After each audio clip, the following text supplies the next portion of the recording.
जितनों को उसने बुलाया उतनों को उसने धर्मी ठहराया, और जितनों को उसने धर्मी ठहराया उनको उसने महिमा भी दी है। हालेलुया।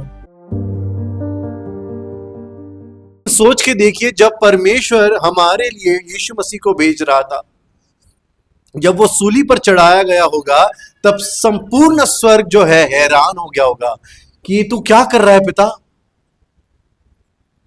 सारे स्वर्गदूत एक दूसरे को देखते होंगे, ये क्या हो रहा है। हमारा राजा, द डार्लिंग ऑफ हेवन, स्वर्ग का चिराग, वो क्रूस पर क्यों चढ़ाया जा रहा है। और शायद पिता ने बोला होगा सभी मनुष्यों के लिए, क्या इन लोगों के लिए जो उसके ऊपर थूक रहे हैं, जो उसे ताने मार रहे हैं, जो उसके ऊपर हंस रहे हैं, उसके ऊपर बिलीव नहीं करते। पिता ने कहा होगा यस, मेरी मर्जी, मेरी इच्छा यही है। और जब कोई एक पापी मनुष्य अपने हृदय से, अपने संपूर्ण मन से जब वो पश्चाताप करता है और यीशु को अपना उद्धार करता मान लेता है ना, तो शायद स्वर्गदूत कहते होंगे अच्छा अब समझ में आ रहा है, इनका जीवन बदल गया, इन्होंने अपनी राह बदल दी, इन्होंने बुराई को छोड़ परमेश्वर को पहचान लिया है। और परमेश्वर से वो लोग कहते होंगे Lord what an amazing job. ये जो इतने हटीले थे, ये जो इतने ढीठ है, अपने ही मन के अनुसार चलने वाले, जिनको कोई बदल नहीं सका, प्रभु तूने क्या महान काम किया है। इसलिए मैं आपसे कहता हूं, परमेश्वर का आप पर बहुत अनुग्रह है, बिलीव कीजिए आप। आमीन। इन दिनों में आपके जीवन में, आपके परिवारों में बहुत सारी चीजें होती होंगी। शायद आपके लाइफ में हैप्पीनेस है, खुशी है, शायद आपके जीवन में उदासी है थोड़ी बहुत, किसी में शायद सफलता मिली है, लेकिन शायद किसी को निराशा मिली है। चाहे आपका पिछला हफ्ता कैसे भी क्यों ना गुजरा हो, याद रखिए Jesus is coming soon.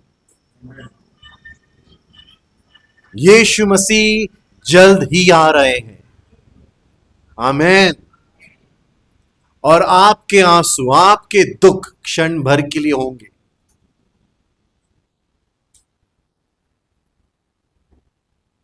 Believe करते हैं? हम लोग कहते हैं कि दुख जो हमारे यहां ना होंगे फिर वहां।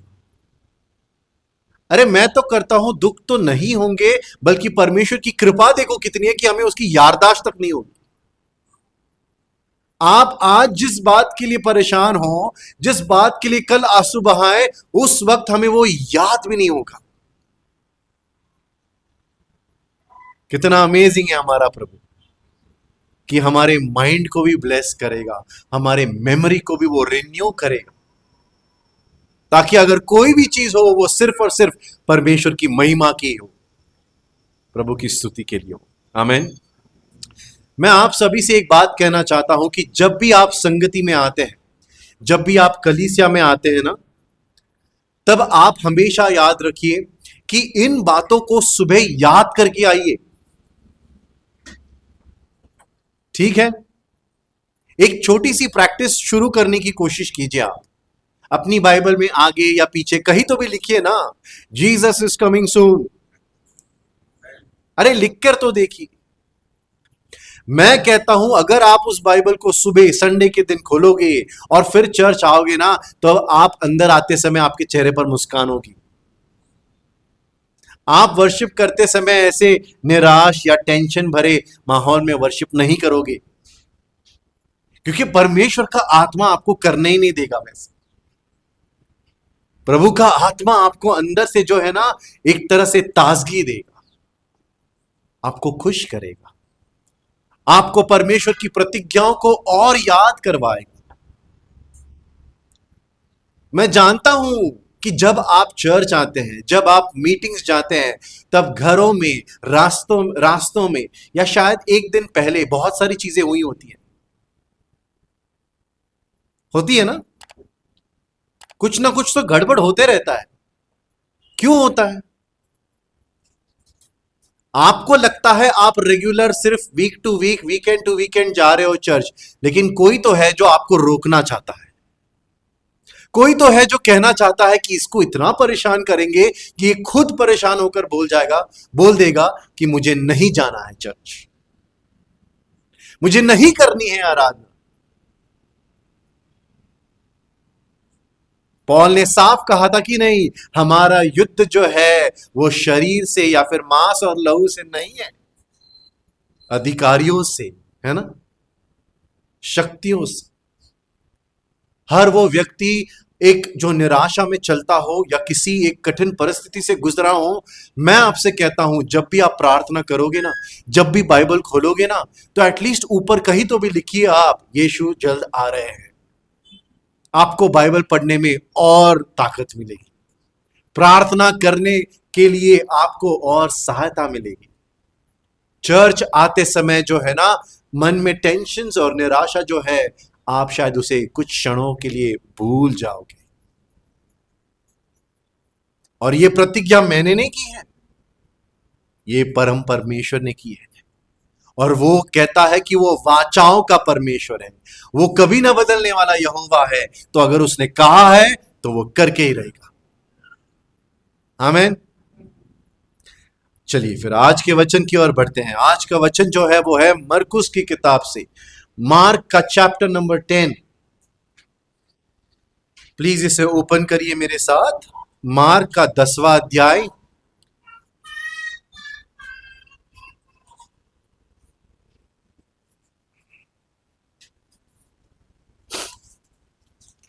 मार्क का 10वां अध्याय, और हम मिलकर उसका वर्स नंबर 31 पढ़ेंगे।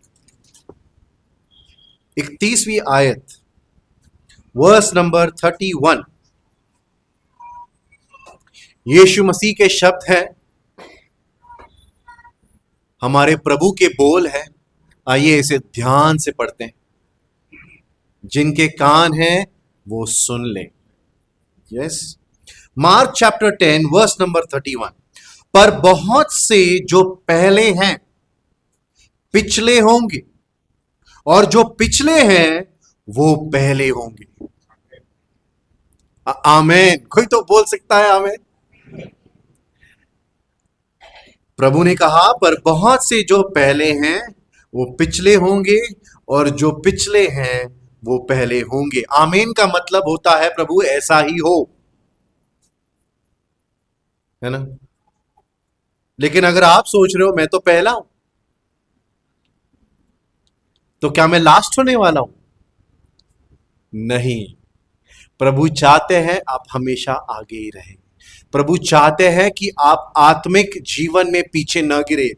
लेकिन अगर कोई ऐसा यहां है जो अपनी आत्मा में महसूस कर रहा है कि वो पीछे पड़ गया है, वो मसीह जीवन में रुक गया है, या एक कदम पीछे चला गया है, तो प्रभु उसे दोबारा इनविटेशन दे रहे हैं, कम अहेड। दोबारा उस मसीह जीवन में अपने आप को समर्पित कर। आइए दोबारा पढ़ते हैं। पर जो पहले हैं वो पिछले होंगे, और जो पिछले हैं वो पहले होंगे। आपको पता है, जब यीशु मसीह के वचन में पढ़ता था, आज भी आप भी बहुत से लोग जब पढ़ते होंगे, मार्क, मैथ्यू, लूक और जॉन, इन किताबों को पढ़ते समय यीशु के कुछ ऐसी टीचिंग्स हैं जिनको पढ़ने पर ठीक से समझ नहीं आती। होता है ना ऐसे? हमारे साथ साथ चेलों को भी होता था। डिसाइपल्स पूछते थे जीसस को कि प्रभु इसका क्या अर्थ है। कई बार वो लोग आपस में डिस्कस कर लेते थे। वो लोग पूछते थे एक दूसरे को, इसका मीनिंग क्या है, तुझे कुछ समझ आया? उसी तरह ये जो प्रभु का जो शब्द है, ये जो वचन है, इसे समझने के लिए कई बार हमें पवित्र आत्मा की सहायता की जरूरत है। क्योंकि ये क्या अर्थ होता है प्रभु, जो पहले है वो लास्ट होंगे, जो लास्ट है वो फर्स्ट, इसका मीनिंग क्या है? इनफैक्ट अगर आप ध्यान से इस अध्याय को पढ़ोगे तो इस अध्याय में प्रभु ने बहुत सी ऐसी बातें कही है जिसको कई बार मनुष्य के दिमाग या आम इंसान की बुद्धि से समझना कठिन है। इस अध्याय की शुरुआत प्रभु यीशु मसीह ने की शादी के एक विचार या शादी की शिक्षा को देते हुए। प्रभु ने क्या कहा कि वो दो एक होंगे। कभी ऐसे कभी भी सुना था आपने कि दो एक होंगे? बड़ी अनोखी टीचिंग है ना। सुनते समय अजीब लगता है, दो एक कैसे हो सकते हैं? लेकिन प्रभु जो समझाने की कोशिश कर रहे थे वो हमारे बुद्धि के, हमारे विजडम से भी ऊपर की बात थी, वो डीप बात थी। उसके बाद प्रभु आगे चल के क्या कहते हैं कि जो कोई राज्य में प्रवेश करना चाहता है वो बालकों के समान बने। अब प्रभु ये किससे बात कर रहे थे? बड़ों से। आप बोल सकते हैं बड़ों से, बड़ों से बात कर रहे थे प्रभु। और प्रभु बड़ों से क्या कर रहे हैं? जो कोई भी राज्य में प्रवेश करना चाहे वो बालक बने। हम अपने बच्चों से क्या कहते हैं जब वो बचपना दिखाते हैं? बस ना अभी बड़ों की तरह बिहेव कर, अभी तो कितना छोटा है, क्या तू बड़ा हो गया है ना। हम लोग उल्टा क्या बोलते हैं? वर्ल्डली विजडम क्या सिखाता है कि छोटे उम्र में ही हम लोग कहते हैं कि बड़ों की तरह सीखो, बड़ों की तरह बनो। अब प्रभु का वचन क्या आता है? जो बड़े हैं वो बालकों के समान बने। तीसरा जो एक पॉइंट प्रभु ने इस अध्याय में कहा, उसने क्या कहा कि जो गरीब है वही एक्चुअली धनवान है।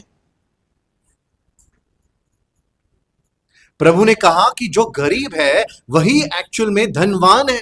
अब यही बात हमें भी इस दुनिया में किसी को हम जाकर कहेंगे तो कोई इसे समझ नहीं पाएगा, बल्कि हमें भी कई बार समझने में दिक्कत आती है। फिर प्रभु आगे क्या बोलते हैं इसी अध्याय में? वो कहते हैं कि आप में से जो कोई भी लीडर बनना चाहे वो सबसे पहले दूसरे का सेवक बने। प्रभु लीडर बनना है तो लीडर की तरह सोचना होगा ना? नहीं नहीं नहीं, ये वर्ल्डली विजडम है, ये दुनिया का जो है ना, ये विजडम आपको सिखाया गया। लेकिन प्रभु कहते हैं मैं तुमसे कहता हूं, यदि तुम प्रभु में सेवकाई करना चाहो, किसी को लीड करना चाहो, तो पहले एक दूसरे के सेवक बनो। ऑपोजिट है ना। और फिर प्रभु यहां पर जो वचन हमने पढ़ा कि जो पहले है वो आखिर में आएंगे और जो आखिर है वो पहले बन जाएंगे। बाइबल में लिखा गया है कि Jesus is the best teacher. आप लोग बिलीव करते हैं? यीशु मसीह जो है ना, उनसे उत्तम गुरु हमें कोई मिल ही नहीं सकता। Is the best teacher. और उनकी सिखाई हुई शिक्षाओं पर यदि कोई व्यक्ति चलेगा तो उसका जीवन सिद्ध होता जाएगा। कितने लोग सचमुच में शुक्रगुजार हैं कि प्रभु यीशु मसीह सिर्फ क्रूस पर बलिदान चढ़ाए जाने के लिए नहीं आए, बल्कि हमें सिखाने के लिए भी आए। कभी सोचा है आपने, अगर यीशु सिर्फ क्रूस पर जाकर बलिदान देते तो भी काम पूरा हो जाता, लेकिन उन्होंने अपने जीवन में का बहुत एक इंपॉर्टेंट टाइम पीरियड हम सबको अपने वचनों से सिखाने में लगाया है, ताकि हमारी आंखें खुल जाए, हम प्रभु की बातों को समझ लें। और मैं सचमुच में शुक्रगुजार हूं कि प्रभु ने चेलों को सिखाया, चेलों के द्वारा आज वो हम तक भी बातें पहुंच रही है। हालेलुया, कि हम भी सीख रहे हैं, हम उस उत्तम गुरु के शिष्य बन चुके हैं। अब ये जो वचन है जिसमें प्रभु ने कहा कि पहले जो है वो लास्ट होंगे और लास्ट जो है वो पहले होंगे, इसे सुनने पर आपको ये नहीं लगता कि ये किसी कंपटीशन की बात हो रही है? फर्स्ट लास्ट ये किस में आते हैं लोग? किसी स्पर्धा में है ना, किसी कंपटीशन में। और जीवन भी किसी प्रकार का एक कंपटीशन ही तो है। हर मनुष्य अपने जीवन में शायद खुद से होगा या दूसरों से होगा या किसी अपने रिश्तेदार के बेटे या उनके किसी एक दोस्त के साथ होगा, लेकिन उसका जीवन वो दूसरों के साथ कंपेयर करता है और फिर उस कंपटीशन में जो है ना लड़ते रहता है।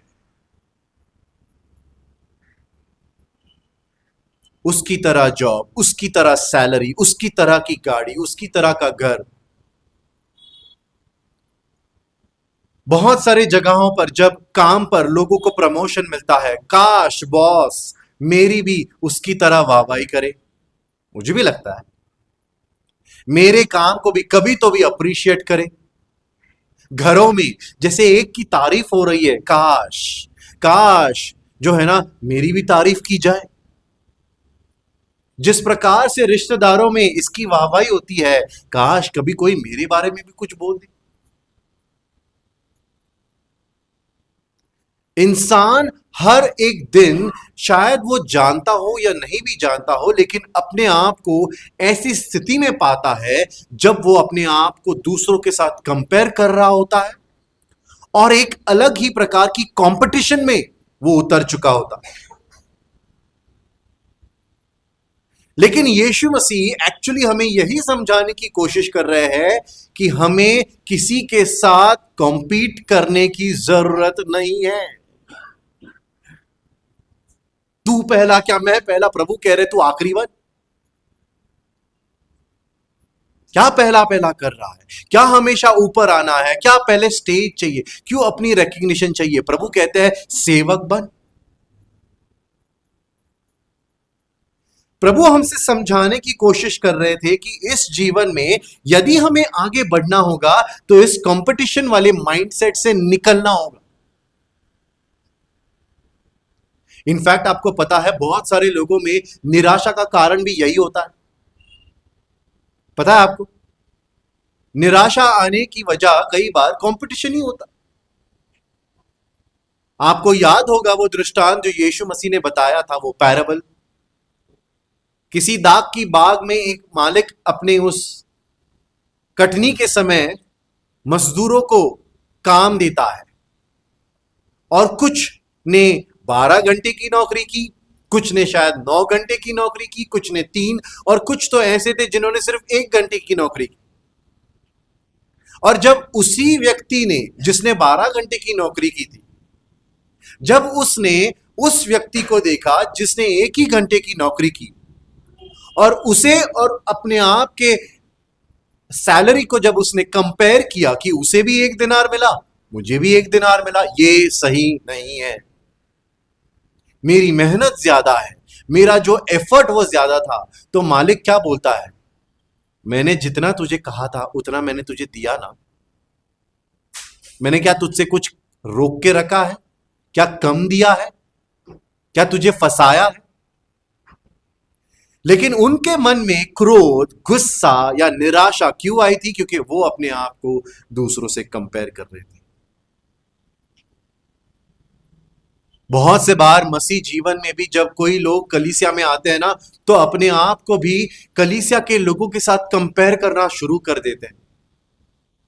मेरा परिवार इनके परिवार की तरह क्यों नहीं है? मेरा बेटा उनके उस बेटे की तरह क्यों नहीं है? उस भाई की तरह क्यों नहीं है? मेरे जो घर वाले हैं वो प्रभु में आने के वक्त, मेरे जो ये जो पड़ोसी है मसीह में, मेरे जो साइड में बैठते हैं हमेशा, उनकी तरह मेरा परिवार उत्साह क्यों नहीं रखता? ये अलग अलग प्रकार के विचार मसीह लोगों को निराशा में डाल देते हैं। इनफैक्ट कई सारे लोग तो ऐसे भी हैं जो संडे आने के बाद अपनी स्टोरी जब एक दूसरे को शेयर करते हैं ना, तो और निराशा में जाते हैं। अरे मुझे जॉब लगी, जिसको जॉब नहीं लगी वो गया डिप्रेशन में। अरे मैंने नई गाड़ी ली, मैं तो अभी भी मेट्रो के धक्के खा के आ रहा हूं, गया वो भी डिप्रेशन में। मसीह जीवन जो है एक कंपटीशन का जीवन नहीं है दोस्तों, याद रखिए इस बात को। मुझे वो कहानी याद आती है जब यीशु मसीह एक दिन बेतसैदा के पूल के पास जाते हैं। उस पूल के पास उस समय बहुत सारे बीमार कुछ ऐसे लोग जिनको अलग अलग प्रकार के रोग थे, वो लोग उस पानी में कूदते थे। जब पानी में वो चक्र आता था, है ना, और वो लोग ऐसे मानते थे कि उसकी वजह से जो है ना उन्हें चंगाई मिलती है। दरअसल आपको पता होगा, कई बार पानी में उबाल जो है वो नीचे के हॉट गैसेस की वजह से भी आती थी। लेकिन उन लोगों का ये मानना था कि एक स्वर्गदूत नीचे उतरकर उस पानी को ऐसे घोलता है, उसमें उबाल लाता है, और फिर जो भी पहले कूदेगा उसे चंगाई मिलेगी। इसलिए शहर के सारे गरीब, हर प्रकार के रोगी उस बेत्सदा के पुल के आसपास अपनी बस्ती बना लेते थे। और जैसे ही पानी में उबाल आए, जैसे ही वो पानी हिलने लगे, वो लोग कंपटीशन में लग जाते थे, पहला कौन। उस समय एक बार यीशु मसीह जब बेत्सदा के पूल में आए तो वहां पर कई सारे लोग थे, और उन सारे लोगों में प्रभु ने एक एक भाई को देखा जो शायद सबसे दूर था। शायद वो दूर इसलिए भी था क्योंकि उसे चलना नहीं आ रहा था, शायद वो पैरालाइज था, और शायद उसे उसी वजह से वो पूल के करीब था, इस सोच में, इस विश्वास में कि कभी तो वो चल पाएगा। प्रभु किसके पास गए? आखिरी बंदे के पास गए। जो पूल के करीब बैठा था उसके पास नहीं गए प्रभु। जो लास्ट है, जो अपने आप में हारा हुआ महसूस करता है, क्या कहा उसने प्रभु से? कोई नहीं है मुझे बचाने वाला, कोई नहीं है मुझे मदद करने वाला, काश कोई मुझे उठाए और मुझे सबसे पहले उस पानी में रख दे तो शायद मैं बच जाऊं। मतलब ये अकेला है, शायद सबसे पीछे था, उसकी मदद करने वाला कोई नहीं है। ऐसे मनुष्य के पास यीशु मसीह गए और उससे सिर्फ एक ही बात पूछते हैं, क्या तू ठीक होना चाहता है? प्रभु चाहते हैं कि हम सभी लोग जो है उस कंपटीशन में से निकले। जैसे ही पानी में उबल आता था या वो पानी हिलने लगता था, सभी अपने आप में जो है ना रेस में लग जाते थे कि पहला कौन। और ये जो लास्ट रह जाता था, ये आखिरी रह जाता था हमेशा, क्योंकि ये शायद चल नहीं पा रहा था। प्रभु उसके पास गए, प्रभु मैं तो लास्ट हूं, तू फर्स्ट होना चाहता है कि नहीं? तू ठीक होना चाहता है कि नहीं? मुझ पर विश्वास रख। मैं आप सबसे कहना चाहता हूं, इस जीवन में आप भी शायद किसी ना किसी प्रकार के एक युद्ध में है, कंपटीशन में है। सबसे पहली चीज, अपने जीवन को दूसरों के साथ कंपेयर करना हमें बंद करना होगा। दूसरों की तरक्की, दूसरों की चंगाई, दूसरों की आशीषें, ऐसी अलग अलग प्रकार की चीजों से अपने आप को हमें कंपैरिजन की इस बीमारी से बचाकर रखना होगा। कंपटीशन में से हमें निकालना होगा।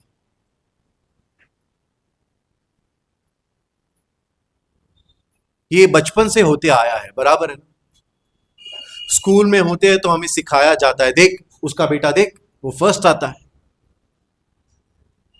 बड़े होते हैं तो एग्जाम हो जाने के बाद कॉलेज में हम लोग कहते हैं, देख उसने क्या क्या नहीं किया उसके कॉलेज में, तू क्या कर रहा है। नौकरी लगने के बाद अक्सर हम लोग वही कहते हैं कि तेरा जो सैलरी है उसके सैलरी के कंपैरिजन में कितना कम है। देख उसने क्या क्या खरीदने ले लिया है, तू क्या कर रहा है। और इंसान जो है अलग अलग कॉम्पिटिशंस में बस अटका ही होता है, कभी बाहर नहीं निकल पाता। लेकिन परमेश्वर चाहते हैं, यदि हमें आत्मिक जीवन में बढ़ना है तो ऐसे अलग अलग प्रकार के सारे मानसिक कंपटीशन से बाहर निकले। जो यहां पर हम लोग खेलते रहते हैं ना, उसमें से हमें बाहर निकलना है। हालेलुया। परमेश्वर से सहायता मांगेंगे हम, प्रभु से अनुग्रह मांगेंगे हम। अब प्रभु का जो तरीका है वो हमेशा अलग होता है, बराबर है ना? वो कहता है जो पिछले थे वो पहले होंगे। कैसे प्रभु, कैसे? अपने आप को मेरे हवाले समर्पित करो। जो पिछले थे वो पहले कैसे होंगे प्रभु? अपने आप को मेरे हवाले सरेंडर करो। मसीह जीवन में ऐसे बहुत सारे लोग हैं जो प्रचार को सुनते हैं, जो वर्ड को सुनने के बाद पास्टर से कहते हैं मैं बहुत ब्लेस हुआ, थैंक यू, लेकिन बाकी के 6 दिनों में वे लोग वचन के अनुसार नहीं बल्कि अपने ही मन के अनुसार जीते हैं। ऐसे बहुत सारे दिन होते हैं जब कई सारे मसीह लोग मसीह को याद तक नहीं करते, प्रार्थना नहीं करते। जब वो लोग संगति में जुड़ना तो छोड़, वो एक बाइबल का वचन तक पढ़ने के लिए उनके पास समय नहीं होता। अगर हमें जो हम पीछे हैं या हम जो लास्ट हो रहे हैं या जो कम जोर पड़ चुके हैं, हमें अगर आगे बढ़ना होगा तो अपने आप को प्रभु की आज्ञाओं के हवाले समर्पित करना होगा, आज्ञाओं का पालन करना होगा। मैं आपसे पूछना चाहता हूं, सभी लोग स्वर्ग जाना चाहते हैं, है ना? सभी लोग स्वर्ग जाना चाहते हैं ना? लेकिन आपको एक रहस्य बताऊं, मनुष्य देखिए कितना दोगला है। दोगला समझते हैं आप? Double standard. सभी स्वर्ग जाना चाहते हैं लेकिन कोई मरना नहीं चाहता, कोई मरना नहीं चाहता, सिर्फ आशीषें दे प्रभु। हमारा कटोरा हमेशा ऐसा ही होता, तू दे, बस इसको भर, बाद में देखेंगे तेरा स्वर्ग, बट पहले तू दे। सबको स्वर्ग जाना है, किसी को मरना नहीं है। सब चाहते हैं कि यीशु मसीह आए, चाहते हैं ना? सब चाहते हैं यीशु मसीह आए, लेकिन कोई भी भविष्यवाणी पूरे होते हुए देख नहीं सकता। प्रभु युद्ध हो रहे हैं, क्या कर रहा है यार? मुझे दुबई जाना था, तू वहां पर वॉर चला रहा है कि नहीं? सब चाहते हैं यीशु मसीह आए, लॉर्ड कम सून, हालेलुया, लेकिन तू और रुका प्लीज। अरे उसके भविष्यवाणियां पूरी हो रही हैं, कोई उसकी मर्जी और इच्छा पूरी होते हुए आसानी से देख नहीं सकता। हम बड़े डबल स्टैंडर्ड हो जाते हैं अपने माइंड में, सोच और विचारों में।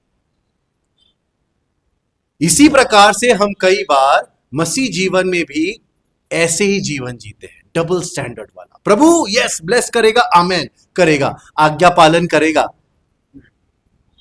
ये मुझे मत बता तू। बहुत सारे लोग जो है ना अक्सर आज्ञा पालन क्यों नहीं कर पाते? क्योंकि वे लोग सोचते हैं अपनी ही मर्जी, अपने ही विचार सही है। जैसे शाऊल को लगा था, जो हमने पहले शमूएल में पढ़ा, 15वां अध्याय, आइए पढ़ते हैं 15वां अध्याय पहले शमूएल का और उसका 22वां वचन। देखिए, शमूएल ने भी जब शाऊल को बताया था कि तुझे क्या करना चाहिए, तब वो आज्ञा पालन करता तो है लेकिन अधूरी करता है। वो परमेश्वर की आज्ञा को पूरी तरीके से वो ओबे नहीं करता। पहला शमूएल 15वां अध्याय और 22 और 23 वचन, आइए पढ़ते हैं वेरी फास्ट क्विकली। शमूएल ने कहा, क्या यहोवा होम बलियों और मेल बलियों से उतना प्रसन्न होता है जितना कि अपनी बात के माने जाने से प्रसन्न होता है? सुन, मानना तो बलि चढ़ाने से और कान लगाना मेढ़ों की चर्बी से उत्तम है। देख, बलवा करना और भावी कहने वालों से पूछना एक ही समान पाप है, और हट करना मूर्तों और गृह देवताओं की पूजा के तुल्य है। तूने जो यहोवा की बात को तुच्छ जाना, इसीलिए उसने तुझे राजा होने के लिए तुच्छ जाना है। क्या हुआ था यहां पर? इजराइलियों के खिलाफ एक शत्रु होता था हमेशा, जिनका नाम था अमालेकी लोग। आप बोल सकते हैं अमालेक, अमालेक एक ऐसा शत्रु था जिन्होंने सबसे पहले इज़राइल पर, जब वे लोग कमजोर थे, जब वे लोग रास्ते में थके हुए थे, जब वे लोग मिस्र से निकलकर कनान जा रहे थे, तो अमालेकियों ने पीछे से हमला किया था, परमेश्वर के लोगों पर पीछे से हमला किया था। जिस समय मूसा अपने हाथों को ऊपर उठाकर पहाड़ पर प्रार्थनाएं कर रहा था, यहोशू नीचे लड़ रहा था, याद है ना वो युद्ध। और उस समय प्रभु ने ये बात लिखी थी कि अमालेकियों को जो है पूरी तरह से आपको नष्ट करना है। अमालेक जो है ना, ये लोग इस बाइबल में, प्रभु के पवित्र शास्त्र में एक प्रतीक है देह को लेकर, शरीर को लेकर। हमें आत्मिक जीवन में संघर्ष होता है, चैलेंजेस आते हैं ना, लेकिन इस आत्मिक जीवन और इस संघर्ष में हमारा एक बहुत बड़ा एनिमी है, एक दुश्मन है, शत्रु है। पता है वो क्या है? वो हमारा शरीर है। आत्मा जब ऊपर उठना चाहता है तो अमालेक की तरह नीचे से खींचने वाला, पीछे से वार करने वाला हमारा शरीर ही तो होता है। शरीर हमें नीचे खींचता है और कहता है आज एक और पाप कर ले, आज अपने मन के अनुसार चला ले, अरे अपना गुस्सा या फ्रस्ट्रेशन बाहर निकाल, अच्छा होता है थेरेपी के लिए। शरीर बोलता है ना। ये एक प्रतीक था, ये एक प्रकार से एक एग्जाम्पल है कैसे फ्लैश मसीह लोगों को भी नीचे खींचता है। तो इसीलिए प्रभु ने क्या किया था? प्रभु ने शाऊल से कहा था शमूएल के द्वारा कि तुम्हें इस पूरे राज्य को, इस शत्रु को तुम्हें क्या करना है? समाप्त कर देना है। लेकिन शाऊल राजा क्या करता है? अधूरी आज्ञा का पालन करता है, हाफ ओबीडियंस। वो हराता तो है लेकिन वहां से धन लूट कर लेकर आता है, राजा को वो अपने दरबार में भी लेकर आता है। और फिर जब शमूएल उसके सामने आता है, नबी कहता है शाऊल से, राजा तूने ये क्या किया? तो वो कहता है मैंने आज्ञा पालन किया तो है ना। आपने पढ़ा ना, अंकल ने हमारे लिए अभी पढ़ा था, आपने उसमें रीड किया। शाऊल ढीठपन में आकर क्या बोलता है? मैंने ओबे तो किया है ना। फिर शमूएल नबी उसे कहता है तुझे बताया गया था, तुझे समझाया गया था, स्पेसिफिकली तुझे प्रभु ने यह आज्ञा दी थी, पर तूने उसे अधूरी क्यों माना? तो वो क्या करता है? देखिए, बाइबल की सबसे पुरानी ट्रिक। पहले वो कहता है कि मैंने ओबे तो किया, उसे लगा वो बच जाएगा। शमूएल नबी कहता है नहीं, तुझे कहा गया था, तूने आज्ञा पूरी तरह से नहीं मानी। अब वो बाइबल की सबसे पुरानी ट्रिक को अपनाता है। ये इन लोगों की वजह से, इज़राइल के लोग, मेरी प्रजा, उन्होंने ही कहा धन लूट कर ले आओ, हम लोग और रिच पावरफुल बन जाएंगे। अपने गुनाह के लिए उसने दूसरों के ऊपर दोष लगा दिया। उसी समय वो क्या कहता है? वो कहता है सुन शाऊल, 22वें वचन में शमूएल ने कहा यहोवा होम बलियों और मेल बलियों से उतना प्रसन्न होता है जितना कि अपनी बात के मानने जाने से प्रसन्न होता है। लोगों को लगता है मैं चर्च तो जा रहा हूं ना ब्रदर, सब तो ठीक है ना, अब क्या प्रॉब्लम है? मैं बाइबल तो पढ़ता हूं ना, इतना काफी नहीं है क्या? मैं हफ्ते में एक दिन उपवास तो कर लेता हूं, लेकिन बाकी के दिनों में मुझे अपनी करने दो, अपने हिसाब से जीने दो। यही तो गलती कर देते हैं हम। आज्ञा पालन करते समय यदि हम अधूरी आज्ञा का पालन करें, या ये सोच ले कि माफी तो मिल चुकी है ना, क्रूज पर माफी तो मिल चुकी है। पौल ने क्या कहा? पौल ने कहा जहां पर पाप बढ़ा वहां पर अनुग्रह भी बढ़ा। अनुग्रह तो बढ़ गया है ना, तो एक आध एक पाप क्या फर्क पड़ता है? एक छोटी सी गलती, एक गुनाह, किसको पता चलेगा? हम इसी प्रकार से समझौता कर लेते हैं और फिर अपनी आशीषों को या मसीह जीवन की ग्रोथ को हम लोग रोक देते हैं। फिर लोग आकर बोलते हैं, ब्रदर पता नहीं मैं बाइबल नहीं पढ़ पा रहा हूं। अरे, जो आज्ञा प्रभु ने बताई थी उसे पूरा नहीं किया, अब इसीलिए तेरा मन उठ रहा है बाइबल पढ़ने से, प्रार्थना करने से। परमेश्वर की आज्ञाओं को जैसे कि वैसे पढ़ना, वैसे ही मानना उतना ही जरूरी है। अलग अलग प्रकार की कंपटीशन से बाहर निकलो। इनफैक्ट एक कंपटीशन आज की दुनिया में क्या है पता है आपको? आपको पता है? मसीह जीवन में एक नई कंपटीशन आई है। अनॉइंटिंग किस पर ज्यादा है?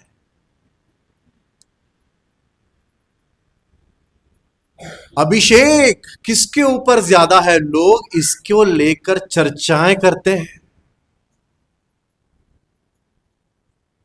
एक सिंगर है, एक वर्शिपर है, मैं उसे सबसे पहले सिंगर बोलता हूं क्योंकि शायद वो प्रभु को अब तक ठीक से नहीं जानते। जानते तो ऐसी बात नहीं करते।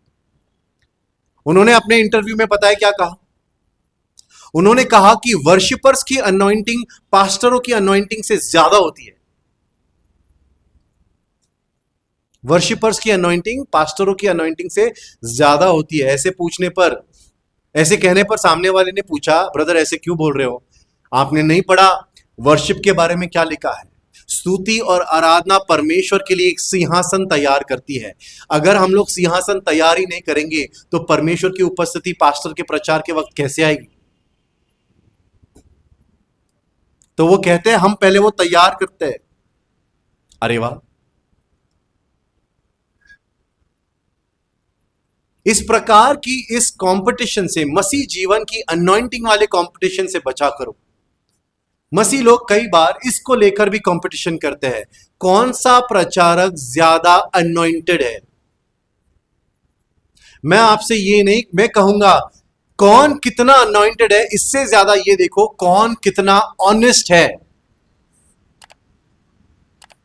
कौन सा प्रचारक सच्चा है, कौन अपनी बातों में से किसी भी तरह से कलीसिया को फंसाने को नहीं देख रहा या गुमराह करने को नहीं देख रहा है, या फिजूल की बातों में, कहानी और चर्चाओं में मसीह लोगों को सिर्फ फील गुड इमोशन देकर तो भेज नहीं रहा। देखो कि कौन सा सेवक प्रभु का पाक कलाम जैसे कि वैसे आपको सिखा रहा है या नहीं। मैं तो आपसे भी कहूंगा, मुझे भी परखा करो आप। पॉल साफ कहता है, परखो, समझो, जानो। आज ये अनॉइंटिंग की लत इतनी लग गई है कि लोग लिटरली अपने कामों से छुट्टी लेकर ट्रेन और बस और गाड़ियों के सफर करते हुए दूसरे शहरों में, दूसरे राज्यों में किसी एक पासवान के हाथ के रखने से अनॉइंटिंग की एक तरह से उम्मीद रखते हैं। आप हाथ रखो, ब्लेस करो। कितने लोग जानते हैं अनॉइंटिंग पास्टर के हाथ रखने से नहीं आती? जानते हो आप? मुझे बताइए बाइबल में एक जगह पर हाथ रखने से अनॉइंटिंग आई। जो पासवान हाथ रखता है ना, जो पास्टर हाथ रखते हैं, वो परमेश्वर की दी हुई अनॉइंटिंग को सिर्फ डिक्लेयर करते हैं, वो देते नहीं है। मैं कई दफा लोगों के स्टेटसेस पर देखता हूं, कोई एक पास्टर होते हैं, अपोस्टल है या बिशप, पता नहीं क्या है, कहते हैं मैं अनॉइंटिंग रिलीज कर रहा हूं। रिलीज कर रहा हूं मतलब क्या है? मैं आपको कहता हूं, आप लोग जो है ना यीशु के नाम से अनॉइंट होने वाला हूं, मैं आपको अनॉइंट कर रहा हूं। मस्सा देने का काम, मतलब कि अभिषेक देने का काम, यह सिर्फ यहोवा का है। ब्रदर, शमूएल ने भी तो दाऊद के सिर पर तेल उंडेला था ना? हाँ, लेकिन उसे चुना किसने था राजा होने के लिए? यहोवा ने चुना था। ब्रदर, पौल के सिर पर भी तो अनन्या ने हाथ रखा था ना, उसे अभिषेक देने के लिए। हाँ, लेकिन उसे चुना किसने था? दमस्कस की मार्ग पर कौन मिला था उसे? प्रभु मिला था। तो इस अनॉइंटिंग की लत से बाहर निकलना है। बहुत सारे लोग जो है धन की लत में है। मैं बहुत मसीह लोगों को सुनता हूं जो कहते हैं, जो बोलते हैं, ब्रदर अनॉइंटिंग वगैरह सब ठीक है, लेकिन हमारे घरों में इतनी कमजोरी, कठिनाई, परेशानी और खास करके गरीबी क्यों है ब्रदर? क्यों है? क्यों मसीह जीवन गरीबी में ही जीना है क्या? ब्रदर वो लोग जैसे आशीष पा रहे हैं, चंगाई पा रहे हैं, हम क्यों नहीं पा सकते? इन्हीं सारे सवालों को लेकर, इन्हीं सारी चिंताओं को लेकर आज अलग अलग प्रचारक जो है ना, अलग अलग टीचर्स जो है ना, खुद को बोलने वाले, नए नए फ्लायर्स छापते हैं। Anointing service, prosperity fellowship. वे लोग बाइबल के वचनों को निकालकर तोड़ मरोड़ते हैं। वो लोग बाइबल के वचन को निकालते कहते हैं, देख उसके एक हाथ में धन है और दूसरे हाथ में दीर्घ आयु है, लॉन्ग लाइफ है। यहोवा ने कहा था उसके एक हाथ में क्या है? संपत्ति है या फिर प्रॉस्पेरिटी है और भरपूरी है, और दूसरे हाथ में लॉन्ग लाइफ है। तो तुम्हें क्या करना है? तुम्हें क्यों नहीं मिल रहा? क्योंकि तुम परमेश्वर के हाथ को पकड़कर उसे हिलाते नहीं हो। वो कोई पेड़ है जो आप हिलाओगे और फल नीचे गिरे।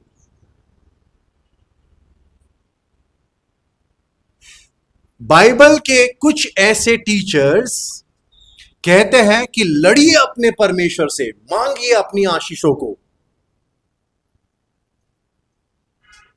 अभी ये लोग आपको परमेश्वर से लड़ना सिखाएंगे? अरे यहोवा से लड़कर कोई जीत पाया है क्या? अरे जो भी वो देता है, अगर भरपूरी भी देगा या फिर कंगाल ही क्यों ना रखेगा हमें, वो भी अगर कुछ भी करता है तो अपनी सोच विचार और हमारी भलाई के लिए ही करता है। आप में से कितने लोगों ने हबक्कुक का ये वचन पढ़ा है 3 अध्याय में? अगर जैतून के पेड़ पर फल लगे ना लगे। आइए पढ़ते हैं हबक्कुक का 3 अध्याय और उसका 17 वचन।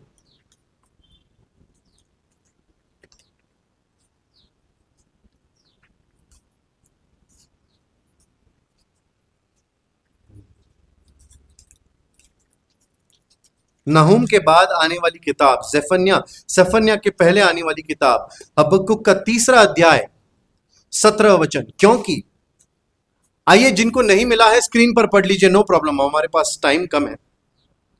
1 मिनट के लिए हम लोग ध्यान देंगे सभी लोग। 17 वचन, क्योंकि चाहे अंजीर के वृक्ष में फूल न लगे और न दाखलताओं में फल लगे, जलपाई के वृक्ष से केवल धोखा पाया जाए और खेतों में अन्न न उपजे, भेड़शालाओं में भेड़ बकरियां न रहे और न स्थानों में गाय बैल हो।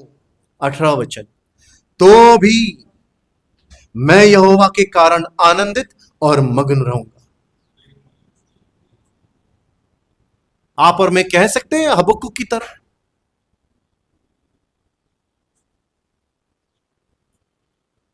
अगले महीने अगर हमारी सैलरी कम आ जाए, लेट आ जाए, या कुछ समझ के बाहर कुछ खर्चा हो गया हो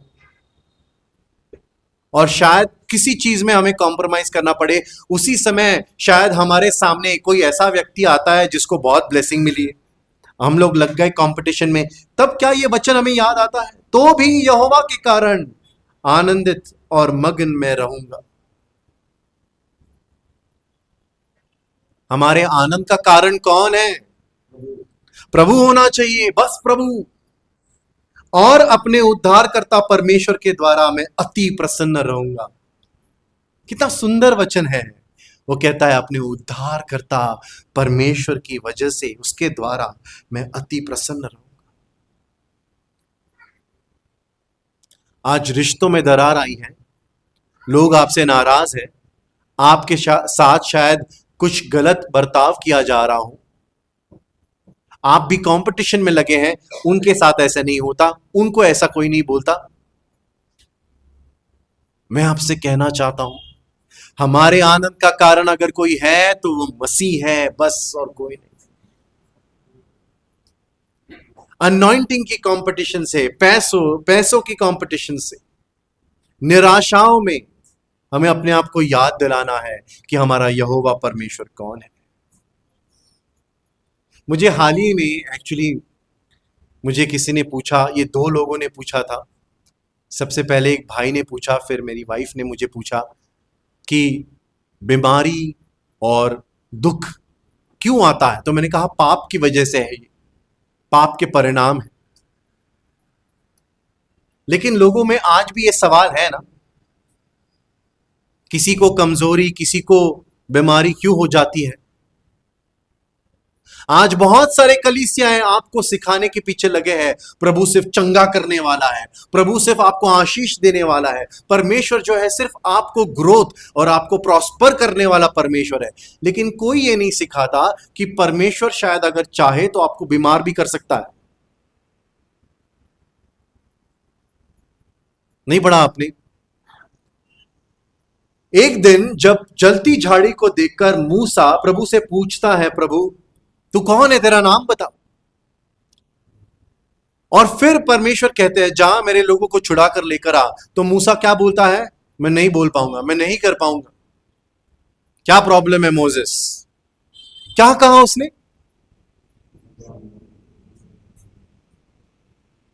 मैं ठीक से बोल नहीं पाता, मैं ठीक से बोल नहीं पाता, मैं हकलाता हूं, मैं शायद मैं बोलने जाऊं कुछ कुछ और ही निकल जाएगा, मैं अच्छा लीडर नहीं बन सकता प्रभु। उसके आगे का वचन आपने पढ़ा? मैं सच कहता हूं, इसका श्रेय मैं अपने आप पर नहीं लेना चाहता हूं। प्रभु में एक दास है जिनको मैंने हाल ही में सुना और उससे मैं ब्लेस हुआ। मैं सिर्फ आपको ये रीशेयर कर रहा हूं, ये कुछ बातें बहुत ही सुंदर सीख थी जो मैंने उनसे पाई। पढ़ के देखिए। आइए हम लोग पढ़ते हैं निर्गमन के 4 अध्याय और उसके 11वें वचन में। निर्गमन की पुस्तक के अध्याय 4 में यहोवा ने ये कहा है, यहोवा ने उससे कहा, मनुष्य का मुंह किसने बनाया है, और मनुष्य को गूंगा या बहिरा या देखने वाला या अंधा मुझ यहोवा को छोड़ कौन बनाता है। अब जा, मैं तेरे मुख के संग होकर जो तुझे कहना होगा वो तुझे सिखलाता जाऊंगा। बहुत से मसीह लोगों का विश्वास होता है कि परमेश्वर सिर्फ आशीषें देता है, चंगाई देता है और हर प्रकार का संकट और बीमारी शैतान की ओर से ही आती है। परंतु यहोवा ने मूसा से कहा, मनुष्य का मुंह किसने बनाया है, और मनुष्य को गूंगा या बहिरा या देखने वाला या अंधा मुझ यहोवा को छोड़ कौन बनाता है। इससे हमें पता चलता है कि परमेश्वर अपने लोगों पर कई बार विपत्ति या संकट भी आने देता है। लेकिन वो ऐसा क्यों करेगा? प्रभु हमें डिसिप्लिन करने, पवित्र करने और परमेश्वर की महिमा करने के लिए एक विशेष उद्देश्य से ऐसा करते हैं, क्योंकि हमारी कमजोरी में ही सर्वशक्तिमान परमेश्वर की महिमा होती है। प्रेरित पौलुस को 3 दिन के लिए अंधा किसने किया था? क्या ये प्रभु ही नहीं थे? उन्होंने ही पौलुस की दृष्टि वापस लौटाई। लेकिन परमेश्वर की पौलुस के लिए एक विशेष योजना थी और वो चाहते थे कि पौलुस इसे अपनी आत्मिक आंखों से देखे। अपनी ताड़ना में परमेश्वर अपना प्रेम प्रकट करते हैं, ठीक वैसे ही जैसे एक चरवाहा अपनी भेड़ को चोट पहुंचाने के लिए नहीं बल्कि उसे सही राह पर रखने के लिए लाठी का इस्तेमाल करता है। लेकिन हमारी बीमारी या कठिन हालातों में भी खुदा हमें अकेले नहीं छोड़ता बल्कि हमारी मदद करने के लिए आता है। आगे प्रभु कहते हैं, अब जा, मैं तेरे मुख के संग होकर जो तुझे कहना होगा वो तुझे सिखलाता जाऊंगा। परमेश्वर चाहते हैं कि हम पवित्र बने और अंधकार से दूर रहें। ये बड़ी सी लाठी निकालता है और लगाता है एक फटका उसे। इतना बेरहम, इतना कठोर दिल का यहोवा होता है क्या? उसका प्रेम है कि वो चाहता है हम ऐसे जीवन ना जिए। यीशु मसीह ने कहा, यदि तेरा हाथ तुझे पाप में गिराने पर मजबूर करे तो हाथ काट दे। प्रभु ऐसे लूले लंगड़े को मेरे को तू स्वर्ग लेकर जाएगा क्या? हाँ, ये इतना ही सही होगा कि भले ही तेरे शरीर का कोई हिस्सा, शायद तेरी कमजोरी इस जीवन में हो, लेकिन अगर वो तुझे पाप से बचा कर रखे तो वो इस जीवन के लिए तेरे लिए ब्लेसिंग होगा। हमने मरकुस में से क्या सीखा है आज? जो लास्ट है वो फर्स्ट होंगे, जो फर्स्ट है वो लास्ट होंगे। मैं आपसे कहना चाहता हूं भाई और बहनों, अलग अलग कंपटीशन से निकलो। ये अनॉइंटिंग का चक्कर, ये पैसों की लालच, ये मन में आने वाले अलग अलग विचार, आशीषों को लेकर जो मन में एक जलन होती है, ब्लेसिंग्स को लेकर एक जेलसी होती है, प्रभु से कहो, प्रभु इस मेंटल टॉर्चर, इस कंपटीशन से मुझे बाहर निकाल, मुझे आजाद कर। और प्रभु तू मुझे ऐसा तेरा एक शिष्य बना कि जो तू कहे वही मैं करूं। शाऊल की गलती प्रभु मैं नहीं करना चाहता। शाऊल ने आज्ञा पालन तो किया, वो अपने आप को मसीह तो कह रहा है, वो तो चर्च तो जा रहा है, वो बाइबल तो पढ़ रहा है, लेकिन अधूरे मन से प्रभु की सेवा करता है। प्रभु हमसे कह रहे हैं आज, नहीं, मेरी आज्ञाओं के अनुसार चलो। जितनों को उसने बुलाया उतनों को उसने धर्मी ठहराया, और जितनों को उसने धर्मी ठहराया उनको उसने महिमा भी दी है। हालेलुया। वो चाहता है कि हम महिमा में जीवन जिए, हम लोग स्पिरिचुअली जो है ग्रो करते रहे, लेकिन उसके लिए हमें ओबीडियंस में बढ़ना होगा। हमें बस ये कहना है, प्रभु तू मेरा चरवाहा है, जहां तू कहे वहां मैं जाऊं, जो तू कहे वो मैं करूं। सूली पर चढ़ाया गया मेरा मसीह आज भी मुझ पर राज्य करता है, उसका राज्य आज भी आए। आमीन।